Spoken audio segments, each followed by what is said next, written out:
ገና ረቡዕ ቀን ነው የሚውለው ይበላል ወይ የሚል ጥያቄ ከወዲሁ ደርሶኛል። ይህንን ጥያቄ እንግዲህ ያው በመጽሐፍ ላይ ተመልሷል። ነገር ግን ከመጽሐፉ ጋር ላልተገናኙ እህቶቻችንና ወንድሞቻችን፣ አባቶቻችንና እናቶቻችን መልስ ለመስጠት መጥቻለሁ። ለሁሉም ሰው እንዲዳረስ ሸር፣ ኮፒ ሊንክ በማድረግ ፎሎ በማድረግ የበኩላችሁን ድርሻ ተወጡ። 10 ጊዜ ኮፒ ሊንክ በማድረግ ለሁሉም ሰው አዳርሱት። ሁሉም ሰው እንዲሰማው ላልሰማ አሰሙ ማለት ነው። ገና ሮብ ቀን ነው የሚውለው ይበላል ወይ የሚል ነው ጥያቄው የደረሰኝ። አዎ ይበላል ነው መልሱ። ለምን ከተባለ የገና ገሃድ አለው። ገሃዱ ምንድን ነው ከተባለም የገና ጾም ወይም ደግሞ የዚህ የነቢያት ጾም የሚባለው የሚጾመው ከህዳር 15 አንድ ብለን ቆጥረን እስከ ታኅሳስ 28 ቀን ድረስ ስንቆጥር 44 ጾም ነው ማለት ነው። 40ው የነቢያት ጾም ነው።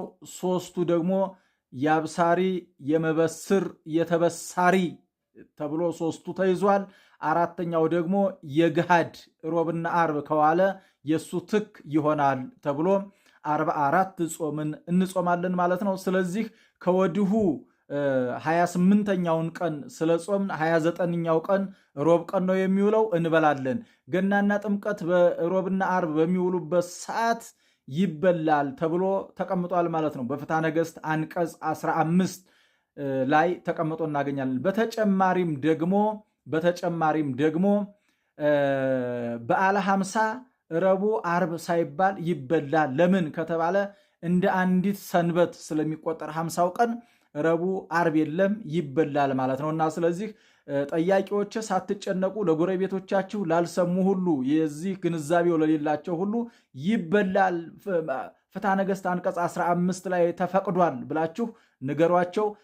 በዓሉን እንግዲህ የተባረከ በዓል ያድርግልን እግዚአብሔር አምላካችን። ምንም እንኳን ገና 25 ቀን ቢቀረውም እግዚአብሔር በዓሉን የተባረከ በዓል ያድርግልን። ወስብሐት ለእግዚአብሔር። ይቆየን። ላልሰማ አሰሙ፣ ሁሉም ሰው ይስማ።